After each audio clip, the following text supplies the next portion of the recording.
आणि मावळमधल्या महायुतीच्या समन्वय बैठकीमध्ये नाराजी नाट्य रंगल्याचं चित्र पाहायला मिळालं।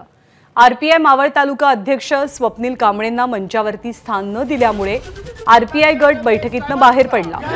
यावेळी उदय सामंत यांना घेराव घालत आरपीआय कार्यकर्त्यांनी घोषणाबाजी सुद्धा केली। या कार्यकर्त्यांची उदय सामंतांनी समजूत काढल्यानंतर हे सगळे कार्यकर्ते बैठकीत सहभागी झाले।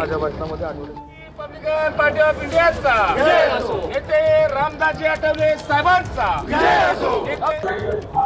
मावळ लोकसभेची महायुतीची समन्वयाची बैठक या ठिकाणी सुरू आहे। उपमुख्यमंत्री अजित पवार, मंत्री चंद्रकांत पाटील आणि मंत्री उदय सामंत हे सगळे या बैठकीला उपस्थित आहेत। परंतु आता उदय सामंत निघाले नसले तरी आरपीआयचा जो गट आहे त्यांच्यामध्ये कमालीची नाराजी जी आहे ती या ठिकाणी पसरलेली आहे। त्यामुळे आरपीआयचे सगळे पदाधिकारी जे आहेत ते बैठक सोडून आता बाहेर आलेले होते आणि आता आपण बघू शकतो की श्रीरंग बारणे हे त्यांच्याशी संवाद साधतायत। त्यांची नाराजी दूर करण्याचा प्रयत्न या ठिकाणी सुरू झालेला आहे।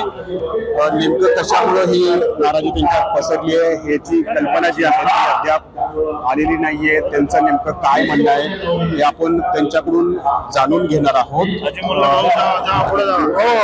काय झाले नेमकं, कशामुळे नाराज आहात? आठवले साहेबांचा कुठे त्यांना दोन हे मागितले होते जागा, ते नाही मिळाले। फोटो नाही, स्टेजवरती पण जास्त तुम्हाला कोणी स्थान दिलं नाही का? आमचे कार्यकर्ते येणार होते, आता देतात का त्यांना स्टेजवर स्थान देताय? आता